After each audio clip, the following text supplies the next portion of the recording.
তোমরা তো প্রায় অনেকেই চিলি চিকেন বানিয়ে খেয়েছো। আজ আমি কিভাবে চিলি চিকেনটা বানাচ্ছি পুরো রেসিপিটা দেখার অনুরোধ রইল শুরু থেকে শেষ পর্যন্ত। আমি আজ খুব সহজ পদ্ধতিতে আর খুব তাড়াতাড়ি চিলি চিকেনটা বানাচ্ছি। চলো কিভাবে আমি বানাচ্ছি তাহলে দেখো। আমি এখানে 250 বোনলেস চিকেন নিয়েছি। চিকেনটা ভালো করে ধুয়ে জল ঝরিয়ে নিয়েছি। এরপর একটা বড় বাটির মধ্যে ঢেলে নিয়েছি। এরপরে আমি চিকেনের মধ্যে একটা ডিম ফাটিয়ে দিচ্ছি আর 1 চিপি ভিনিগার দিয়ে দিচ্ছি। 1 চামচ কাশ্মীরি লঙ্কার গুঁড়ো, 1 চামচ গোলমরিচের গুঁড়ো আর পরিমাণ মতো নুন দিয়ে দিচ্ছি।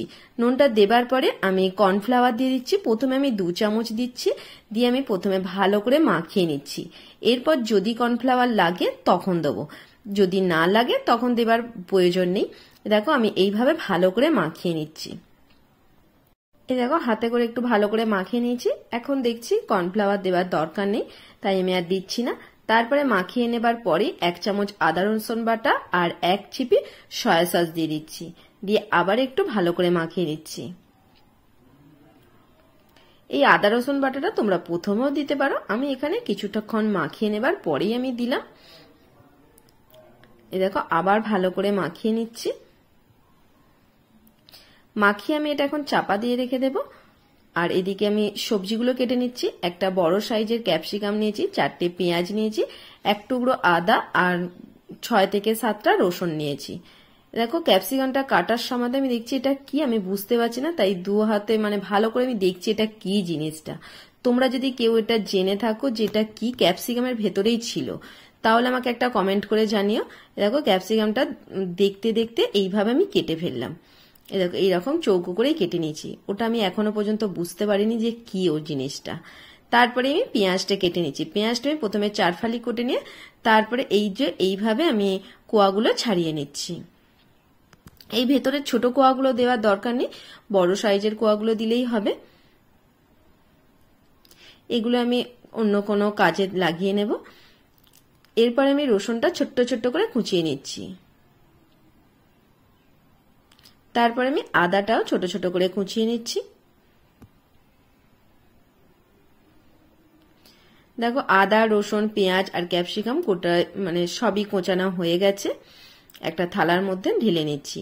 এরপরে মেন রেসিপিতে আমি এসে গেছি। গ্যাসের মধ্যে একটা কড়া বসিয়ে দিয়ে সাদা তেল দিয়ে দিচ্ছি। সাদা তেলটা হালকা গরম হয়ে গেলে তখন আমি চিকেনের পিসগুলো দিয়ে দিচ্ছি, দিয়ে একটু হালকা করে 2-1 বার নেড়ে চেড়ে নিচ্ছি।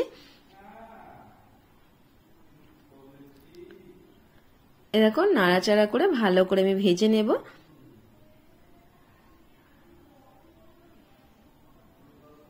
যেহেতু আমি কাশ্মীরি লঙ্কার গুঁড়ো দিয়েছি তাই কালারটা খুব সুন্দর এসেছে। আর কাশ্মীরি লঙ্কার গুঁড়ো না দিলে এতটা সুন্দর কালারটা আসে না, তাই আমি কাশ্মীরি লঙ্কা গুঁড়োটা দিয়েছি। তোমরাও কাশ্মীরি লঙ্কা গুঁড়ো দেওয়ার চেষ্টা করবে, তাহলে কালারটা খুব সুন্দর আসে। দেখো কিছুক্ষণ ধরে আমি ভালো করে নেড়ে চেড়ে নিয়ে আমি চিকেনের পিসগুলো ভেজে নিচ্ছি। আর এই সময় অবশ্যই গ্যাসের ফ্লেমটা আস্তে করে রাখতে হবে।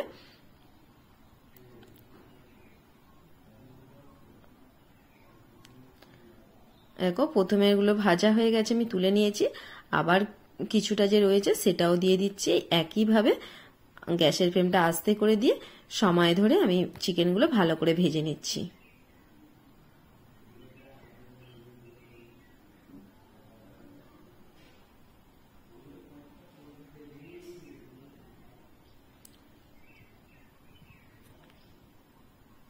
খুব সহজেই যদি বাড়িতে এইরকম চিলি চিকেন বানানো যায় তাহলে রেস্টুরেন্টে থেকে অর্ডার করার কোনো দরকার নেই। বাড়িতেই তোমরা এইভাবে চিলি চিকেন বানিয়ে নেবে, রুটি লুচি রাইস সবের সঙ্গেই ভালো লাগবে।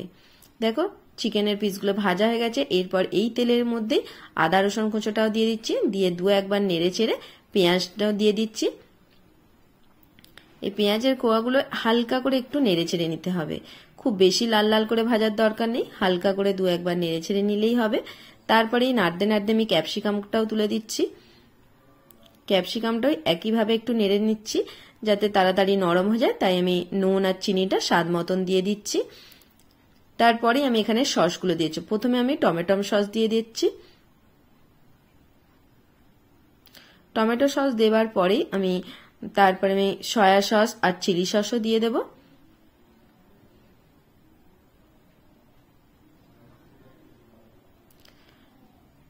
এই সসগুলো তোমরা তোমাদের পরিমাণ মতনই অবশ্যই দেবে। আমি যেই রকম রান্নাটা করছি, আমি এখানে 250 চিকেন নিয়েছি, তাই আমি পরিমাণ মতনই দিচ্ছি। অল্প করে জল দিয়ে দিচ্ছি, জল দিয়ে ভালো করে একটু নেড়ে ছেড়ে নিচ্ছি।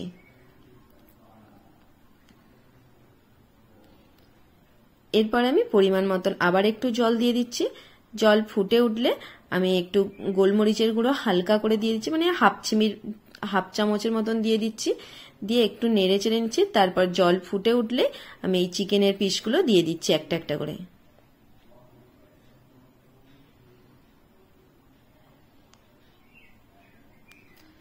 দেখো চিকেনের পিসগুলো দিয়ে দেবার পরে একটু ভালো করে নেড়ে চেড়ে নিচ্ছি আবার। তারপর আমি চাপা দিয়ে দিচ্ছি 2 থেকে 3 মিনিটের জন্য। 3 মিনিট পরে আমি চাপাটা খুলে তোমাদের দেখাচ্ছি। এই দেখো, এরপরে একটা বাটির মধ্যে আমি 2 চামচ কর্নফ্লাওয়ারকে গুলে নিয়েছি, সেটাও দিয়ে দিচ্ছি। আর এটা নর্মাল জল দিয়েই গুলতে হবে, তাই আমি নর্মাল জল দিয়ে কর্নফ্লাওয়ারটা গুলে নিয়ে আমি এই চিকেনের মধ্যেই দিয়ে দিচ্ছি। দিয়ে দেখো এই কর্নফ্লাওয়ারটা দেবার পরই মানে এর গ্রেভিটা কতটা গাঢ় হয়ে গেল। আর আমি দেখে নিচ্ছি ক্যাপসিকামটাও কতটা সিদ্ধ হয়েছে, ভালো মতনই সিদ্ধ হয়ে গেছে। এবার আমি নেড়ে চেড়ে নামিয়ে নেব। আজকের এই চিলি চিকেনের রেসিপিটা কেমন হয়েছে অবশ্যই একটা কমেন্ট করে জানিও। যদি ভালো লাগে লাইক শেয়ার করবে। এই দেখো, তোমরাও বাড়িতে এইভাবে চিলি চিকেনটা বানিয়ে নেবে, খুব সহজে, খুব তাড়াতাড়ি হয়ে যায়। দেখতে কতটা সুন্দর লাগছে বলো তো, খেতেও খুবই ভালো লাগবে। আজ তবে আসি, আবার পরের কোনো রেসিপিতে দেখা হবে তোমাদের সঙ্গে।